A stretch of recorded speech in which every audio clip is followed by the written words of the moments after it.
Warahmatullahi wabarakatuh.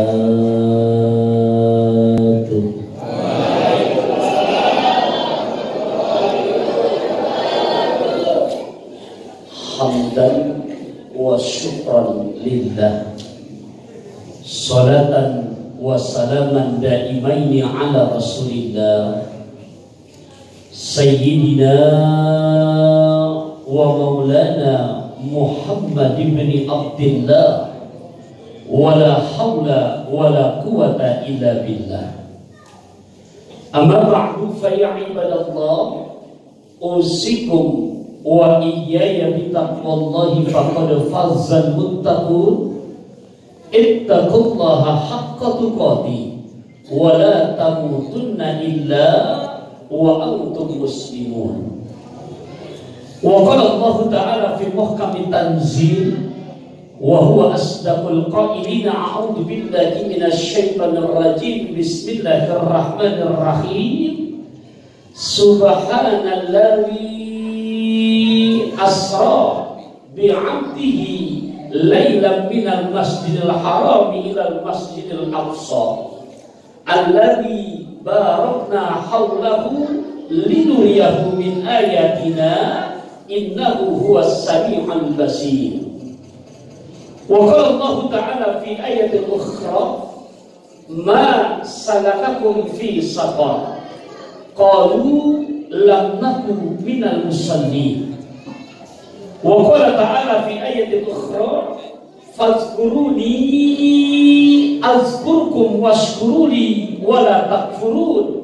Ya ayyuhalladzina amanu ista'inu bis-sabri was-salah innallaha ma'as sabirin. Sadaqallahu maulana al-azim. Para alimul ulama, para asatidzah wal ustadzah, para guru, para sepuh, para penyepuh yang saya hormati, cintai, sayangi karena Allah, rahimakumullah. Wabil khusus yang sama-sama kita hormati Bapak Haji Isnaini SIP MSI selaku Lurah Pejuang, yang sama-sama kita hormati Ibu Lia Erliani selaku Camat Medan Satria, yang sama-sama kita hormati Ketua RW 033 Bapak Haji Ranta Supriyatna, yang sama-sama kita hormati para ketua RT 01 sampai 07 di Duta Bumi 3 Pejuang Bekasi, dan yang sama-sama kita hormati Ketua DKM Bapak Ustadz Hendra, segenap kepada para tokoh masyarakat yang lainnya, para tamu undangan yang sekiranya nggak kesebut namanya satu persatu, hapunten, nuhun sewu, saya minta maaf.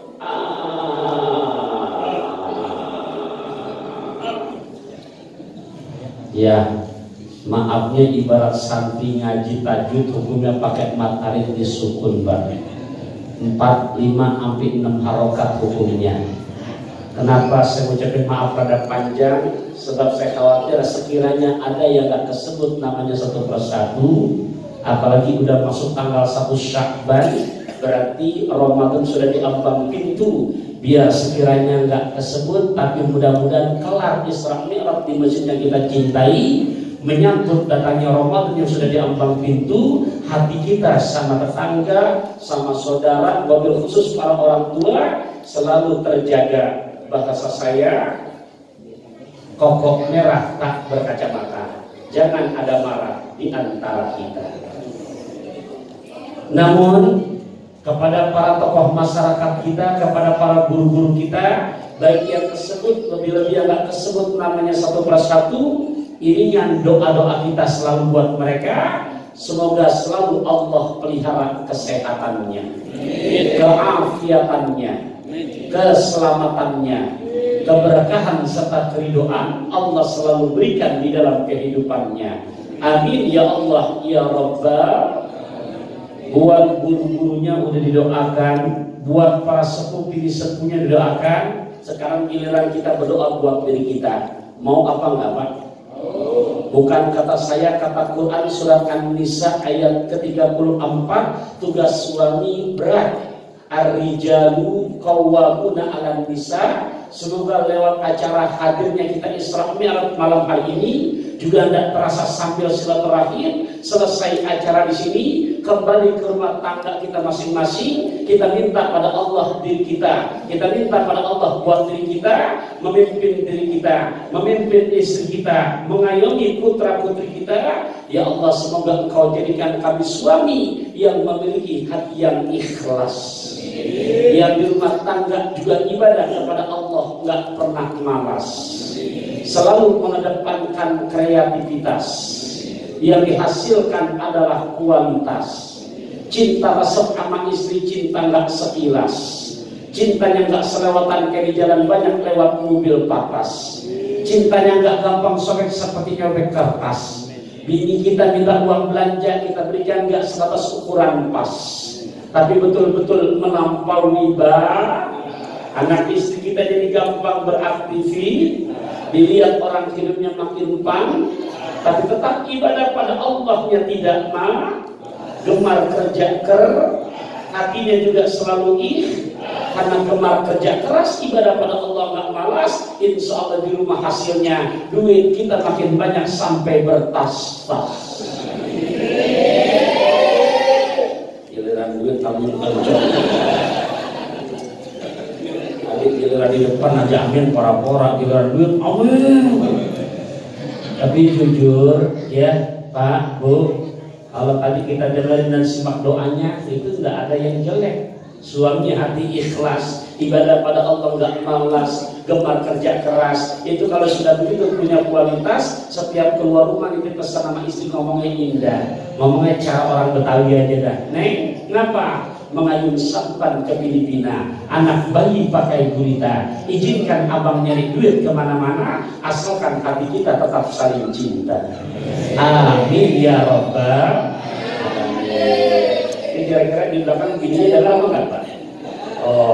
Hadirin hadirat rahimakumullah. Tadi sebelum nyampe saya diamanat sekali, Ustaz tolong waktunya tidak banyak, 60 menit biar tuntas. Ya berarti saya mantun begini udah 10 menit tetap. Ya berarti tinggal 40 menit lagi. Bapak yang diisi kotak tulisnya masih ada, silahkan ya. Ramah iramah, orangnya ramah, Anissa Bahar naik sepeda sambil dengar saya ceramah, mangga di dahar yang ada. Ya. Kalau saya malah nasibnya air putih doang di sini. Kebetulan baru air putih doang. Nanti panitia dirapel sekaligus, insya Allah tak tenang. Begitu pulang ke Bogor, apa? Ada tikus pada beranak, boleh dibungkus buat anak. Kira-kira panitia pakai Robi dengar apa enggak? Ya siap-siap doang perhitungan. Ya jangan dipikirin, maaf ya, yang penting usahain ya. Hadirin hadirat rahimakumullah. Berbicara Isra Mi'raj, tadi di muqaddimah saya pinjam bahasa Quran surat ke-17 juz ke-15 ayat pertama. Saya ulang, surat ke-17 juz ke-15 ayat pertama. Allah mengawali firman-Nya dengan lafaz subhana. Seorang mufassir kenamaan dan terkenal, Syekh Jalaluddin As-Sayuti, dalam kitab tafsirnya yang masyhur Ad-Durrul Mansur ala Tafsir bil Ma'thur, sampai beliau menyebutkan Quran 30 juz. Nah, bocah ini diamanin tolong Bang, biar kita ngaji benar-benar. Nah, ngaji dulu ya. Dah, ya, nggak lama tuh, tinggal 40 menit lagi, cepat kalau udah belajar ngaji. Quran 30 juz, 114 surah, 6.669 ayat, sampai Syekh Jalaluddin As-Sayuti menyebutkan dari sekian banyak lafaz hanya 2 tempat yang dimana Allah mengawali firman-Nya dengan lafaz subhana. Cuma 2 tempat. Satu, ketika Allah menceritakan di mana awal muasal penciptaan makhluknya berpasang-pasangan, Allah awali firman-Nya dengan lafaz subhana. Mana? Subhanalladzi khalaqal azwaja kullaha mimma tunbitul ardu wa min anfusihim wa mimma la lah ya. Nah, tinggal ujungnya doang masih lupa mau banget kan. Surat apa tuh Pak? Yasin ayat berapa? Ada malam pokoknya Yasin tetap tidak cepat sudah. Nah Yasin ayat 36. Tuh. Ya. Makanya Allah mengawali firman-Nya dengan lafaz subhana, menunjukkan untuk menjaga yang berpasang-pasangan besok sampai akhir zaman berat. Mana buktinya? Tuh, Allah menjelaskan subhana, mempertaruhkan dengan zat-Nya maha suci. Mana buktinya berat? Lihat aja sekarang. Banyak yang melanggar sunatullah. Allah jelaskan berpasang-pasangan Adam dan Hawa.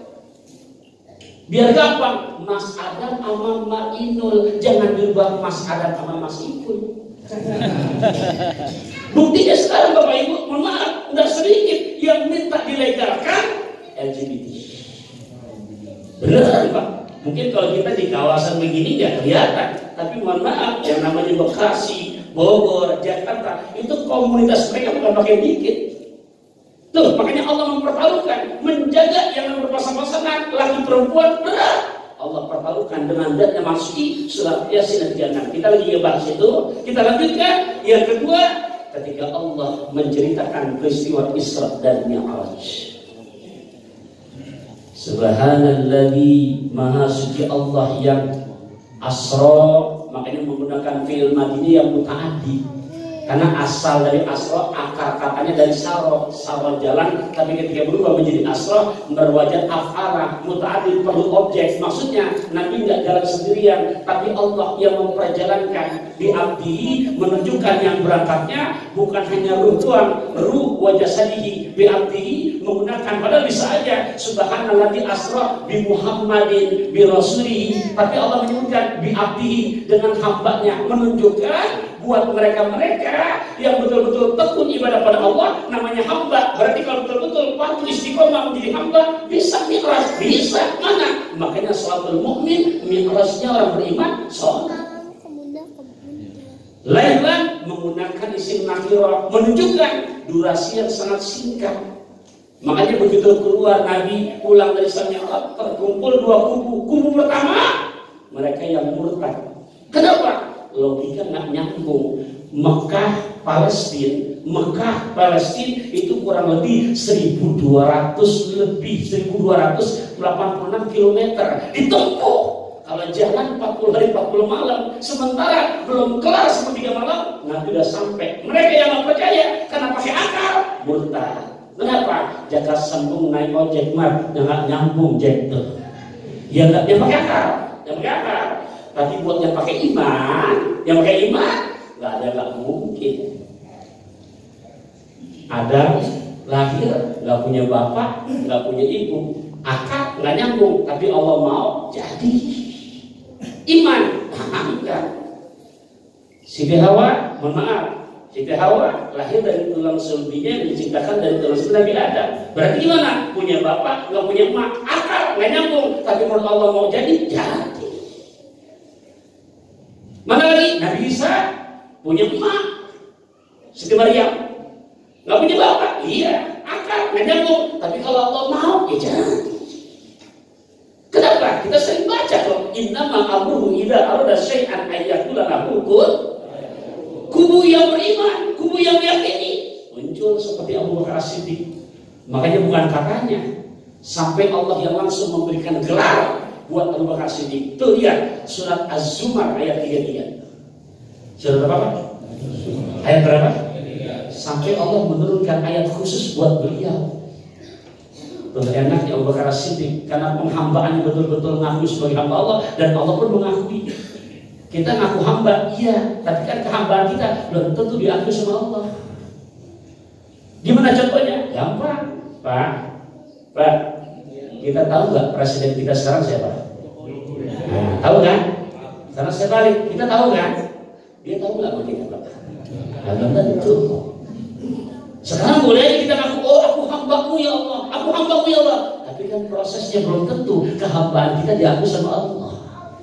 Abu Bakar Siddiq begitu peristiwa karena meyakini, ya Muhammad, jangankan baru begini, lebih dari ini. Kalau engkau yang ngomong, aku sami'na wa ata'na. Turun firman Allah surat Az-Zumar ayat 33 khusus buat orang sini. Apa? Walladzi ja'a bis-sidqi wa saddaqa bihi ulaika humul muttaqun. Abu Bakar As-Siddiq. Apa saat yang mesti kita ambil kelar misalnya hari ini? Nah, pesan moralnya banyak. Pertama, Quran 30 juz, 114 surah, 6.660 sekian ayat. Kita perhatikan antara perintah-perintah ibadah yang mahdhah, yang wajib. Contoh, kalau sekarang sudah tanggal 1 Sya'ban, berarti tinggal 28 hari lagi kita mau masuk bulan suci Ramadan. Betul kan, Pak? Nah, Ustaz, Ramadan gimana hukumnya? Buat mereka yang mukmin, akalnya sehat, udah akil baligh, mohon maaf Pak, perintah buat puasa wajib apa enggak? Wajib. Dari mana asalnya? Quran. Mana surahnya? Tuh, Al-Baqarah 183, ya ayyuhalladzina amanu kutiba alaikumusiyam. Tapi beda sama sholat. Bedanya gimana? Turun ayat wajib puasa. Satu, puasa kelar, besok Ramadan, masuk Syawal, kelar Syawal, masuk Dzulqa'dah, kelar Dzulqa'dah, masuk Dzulhijjah. Buat kita yang ada pada jalannya, rezekinya ada, badan sehat. Lihat firman Allah, surat Al-Baqarah 196, surat Ali Imran 97. Apa bahasa firman-Nya? Atimmul hajja wal umrata lillah. Al-Baqarah 196. Ali Imran 97, walillahi 'alan nasi hajjul baiti man istata'a ilaihi sabila.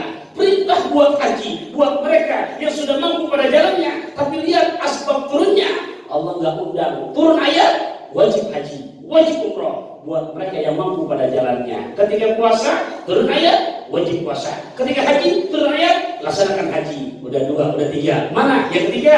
Perintah zakat. Contoh, misalkan bapak di sini punya istri yang perhiasannya luar biasa, tangan kanan gelang keroncong 100 gram. Saya contohin yang baik nih. Karena orang kampung saya cerita begini, Pak, suaminya Ustaz, istri saya sakit, diajak ke toko emas baik. Begitu. Nggak tahu kalau di sini, Pak. Oh, nggak kedengeran ya, Pak. Ternyata tangan kanan gelang keroncong 100 gram, tangan kiri 100 gram, udah 200, kalungnya 100 gram, bandulannya gambar Mekah. Ya, kaki kanannya begitu. Mana? Udah jalan ke toko emas berjalan. Kira-kira perhiasan model begitu wajib nggak dari zakat, Pak? Wajib. Jangankan 100 gram, secara ukuran nisab 80 gram ke atas keluarin kotorannya. Kenapa? Ada firman Allah. Surat apa? At-Taubah 103. Khus min amwalihim shadaqatan tutahhiruhum ila akhir ayat. Perintah zakat wajib, tapi Allah tidak mengundang Nabi turun ayat wajib zakat. Tapi berbeda ketika perintah sholat. Spesial. Nabi diundang, Pak. Diundang. Contoh kecil ya. Contoh kecil. Mudah-mudahan besok nih ya, setelah Pilpres, bukan bicara politik, ternyata jamaah yang ada di sini setelah besok pelantikan presiden baru. Iya. Ya pokoknya kan habis Pilpres itu kan. Diundang jamaah kita di sini. Luar biasa. Diundang langsung saat pelantikan, satu orang dikasih undangan salah satu tuh. Pak, diundang sama RI 1. Kira-kira yang diundang bangga apa enggak, Pak? Ya, bangga. Kita bicara manusiawi, bangga. Bahkan saking bangganya, belum hari hanya undang kita pegang, langsung foto tuh undangannya. Ibu-ibu yang biasa saya kita dulu, Pak. Ketahuannya kenceng soalnya. Lah iya, saking bangganya sampai malah kurang puas, taruh status WhatsApp. Ya, saking ibu-ibu nggak kelihatan sih. Hanya kedengaran orang nggak ada orang, takutnya penampakan kan ya, Bu ya. Oke, Bapak Ibu sekalian rahimakumullah, baru perihal undangannya menjelang hari haknya disuruh datang ke istana jam 8 pagi karena saking giroknya, saking bangganya, saking bahagianya. Dari jam 2 udah melek. Oh, bilang tidur. Pengen menghasilkan yang maksimal, biar gimana? Kalau bahasa anak sekarang, biar pengen betul-betul ke Cikampek naik mobil bis biar perfect habis. Dandan kurang pendek kalau sekalian panggil tukang apa? Kenapa? Pengen hasil yang maksimal. Itu baru sekadar diundang sama RI 1, Pak. Sementara perintah sholat ini yang mengundang, yang menciptakan RI 1. Kita kadang-kadang nggak berpikir sampai di situ, Bapak Ibu rahimahumullah. Ketika Allah nyuruh sholat, mohon maaf, Allah nyuruh puasa, Allah nggak undang Nabi turun ayat Al-Baqarah 183. Ketika Allah nyuruh untuk bayar zakat, turun tadi At-Taubah 103. Perintah haji Ali Imran 97, Al-Baqarah 196. Tapi ketika perintah sholat, berapa urgennya Allah mengundang baginda Nabi besar kita Muhammad SAW. Makanya pantas kalau Nabi menyebutkan mi'rajnya orang beriman sholat. Makanya menggunakan kata-kata bi'abdi, di situ peluang yang bisa mi'raj bukan hanya Muhammad, bi'abdi, yang aku hamba, benar-benar diakui hambanya, bisa mi'raj bi'abdi. Bisa aja Allah memuji bi Muhammadin, bi Rasulillah, enggak, tapi bi'abdi. Pak, Bu, rahimakumullah. Oke, saya teruskan. Bu, Pak, ya, ini yang pertama. Jadi kita renungkan, ya Allah, benar ya. Ketika Allah nyuruh puasa, Allah nggak undang Nabi. Ketika Allah nyuruh zakat, Allah nggak undang Nabi. Ketika Allah nyuruh sholat, diundang. Apalagi yang bisa kita ambil pesan moralnya? Tentunya manusia hidup pengen bahagia, urusan pengen lancar, utang kebayar, anak soleh-solehah. Tuh pengennya, Pak. Benar apa enggak, Pak? Pengen kita punya anak soleh-solehah, pengen kita punya bini yang solehah, yang setia, yang amanah, yang istiqomah. Urusan ada tender, pengen biar gul, sehingga hasilnya bisa ngajak umroh sama keluarga. Bahkan kurang puas, ajak mertua, ajak orang tua. Pengen apa enggak, Pak? Utang ada, ya alhamdulillah, mana bisa kebayar sehingga nggak tergelincir menjadi perbuatan riba. Ngelihat anak soleh-solehah, namanya bahagia. Ngelihat istri setia, insya Allah kemana-mana kita hati nyaman. Urusan lancar, tenang, semuanya bahagia, nyaman, tenang, tentram. Kalau kita pinjam dalam bahasa Arab, cukup satu kata, namanya falah. Kalau bahasa kita banyak, bahagia, tenang, nyaman, urusan lancar, besok ada job lagi, subhanallah, dengan kalau dia luar biasa. Mana? Ini kalau dia insya Allah bukan hanya umroh, bisa haji, mengajak sekeluarga. Bahagia apa kali? Bahagia, anak pulang mondok laporan, Pak, alhamdulillah kita sering berjamaah, izin ya Pak, ada jadi imam, tampil anak kita jadi imam Pak, kita makmum di belakang itu, istri kita di belakang lagi. Begitu imam selesai baca Fatihah, luar biasa. Begitu sholat isya dia mimpi jadi imam, selesai baca Fatihah, Bismillahirrahmanirrahim, lan tanalul birra hatta tunfiqu mimma tuhibbun.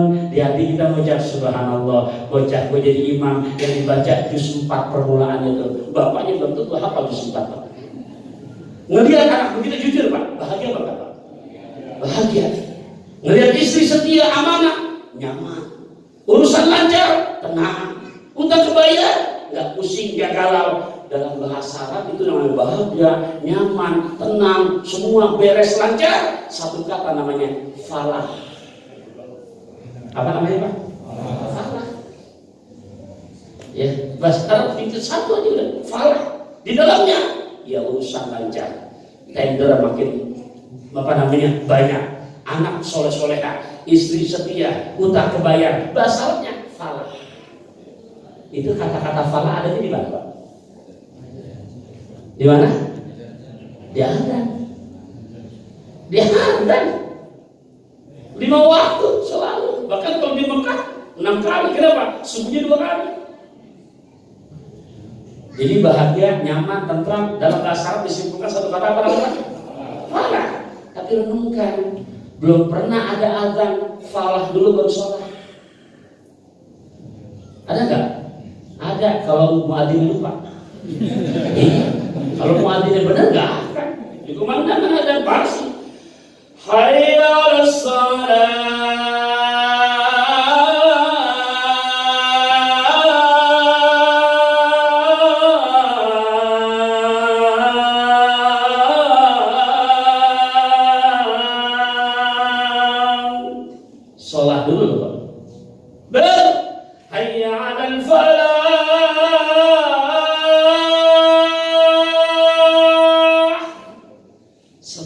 mereka yang cerdas, dari dua kata ini udah kunci keberhasilan, Pak.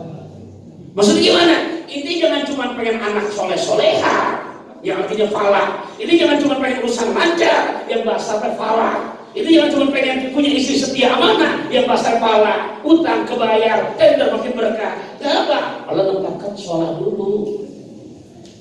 Jadi kalau cuma pengen falah, sholat juga open. Ya tadi, jangan sebelum naik ojek, naik nyambung. Pengen falah, sholatnya malas. Mana sholatnya? Ya, sholatnya kadang-kadang gak open. Sholat subuh kesiangan, sholat zuhur kerepotan, sholat asar di perjalanan, sholat maghrib kecapean, sholat isya.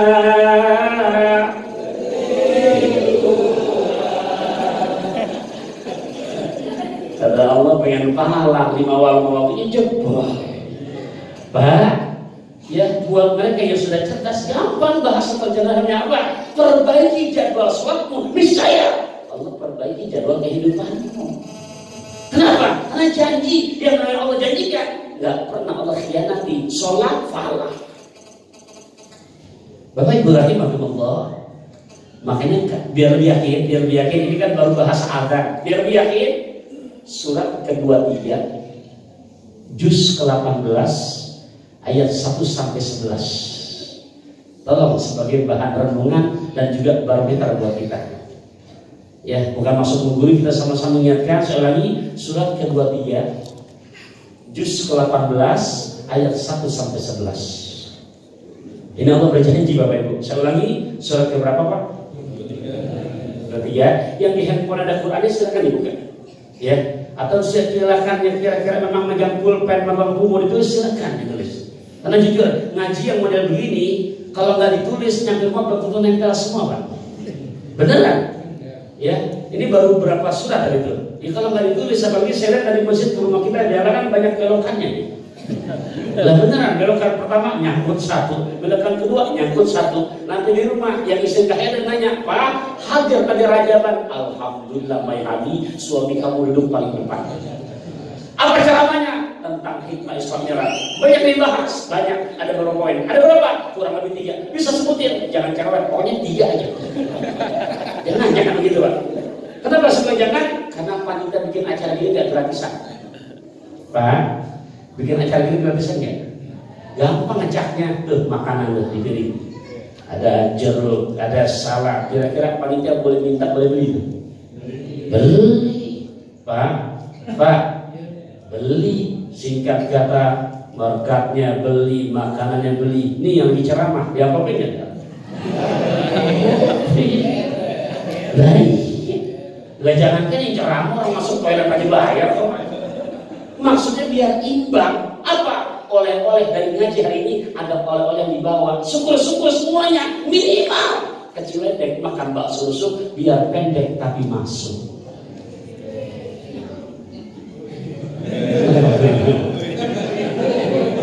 Saya nih dulu nggak kelihatan sini. Iya, Bu, Pak, biar pendek yang penting. Iya Pak, kalau dibalikin gak enak juga. Buat apa kan gak enak kalau panjang masuk-masuk aja capek-capek doang. Dia maksudnya ilmunya. Oke, saya teruskan. Janji Allah bicara falah, surat ke-23 juz 18 ayat 1 sampai 9. Surat ke berapa Pak? 23. Surat apa? Surat ke-23 Al-Mu'minun. Ya, juz berapa tadi? 18. Ayat berapa? Bismillahirrahmanirrahim. Yang di handphone ada Quran, tolong disimak. Namanya manusiawi. Takutnya di hadapan Bapak Ibu hati rasa berasa nih ke pasar pagi naik mobil bis rada grogi habis. Takutnya saya lupa, tolong bantu ingetin. Bismillahirrahmanirrahim.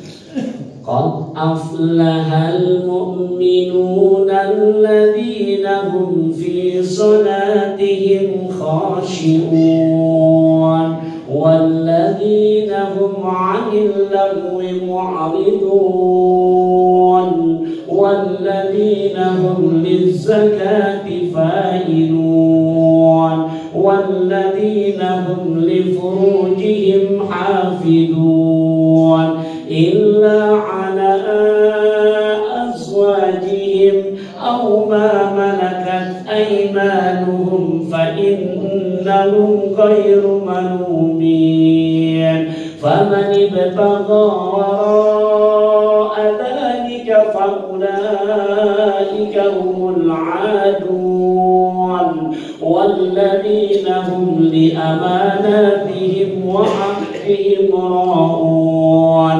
والذين هم على صلواتهم يحافظون أولئك هم الوارثون الذين يرثون الفردوس هم فيها khalidun. Bagian ujungnya khalidun apa aslinya kan? Bagus tuh. Ini janji Allah. Tadi falah isi masdar, aflaha fi'il madhi. Lihat, perhatikan Bapak Ibu rahimakumullah, secara gramatikal bahasa Arabnya aflaha itu fi'il madhi. Apa sih fi'il madhi? Fi'il madhi itu kata kerja yang berbentuk lampau. Kalau kita belajar sama bahasa Inggris sama. Kita dulu belajar bahasa Inggris, kita belajar kata kerja, ada namanya continuous tense, ada namanya simple present tense, ada namanya future tense, ada namanya past tense, ada namanya yang namanya kan itu ada continuous tense, future tense, ada namanya past tense. Cuman masalahnya malam ini mohon maaf masih understand atau enggak? Itu masalahnya. Jadi dalam bahasa Arab sama. Berarti kalau mengenai past tense kata lampau, bahasa Arabnya mati. Kata kerja yang sudah terjadi. Di situ aflaha fi'il madhi. Cuman yang mesti kita yakini, yang di situ kita ada kandungan luar biasa misteri, ada kod. Jangan tinggi-tinggi alfiah, ketinggian alfiah mah. Jurumiyah landasannya. Mana? Syekh Zaid Dahlan sampai menyebutkan di mana-mana ada kata kerja fi'il madhi atau pasien, lantas di mana ada kod. Ada kod, Pak, itu di surah Al-Mu'minun ayat pertama ada kodnya. Nah, contohnya gampang gini, contohnya. Nih, ini tutup gelas saya pegang. Ketika saya lepas, jawabannya insya Allah jatuh apa pasti jatuh? Udah nggak pakai insya Allah, udah pilih jatuh, pasti jatuh. Ketika nggak ada kod, aflaha, masih kemungkinan 50-50. Bisa jadi untung, bisa jadi enggak. Ketika nggak ada kod, masih nus-nus, bisa jadi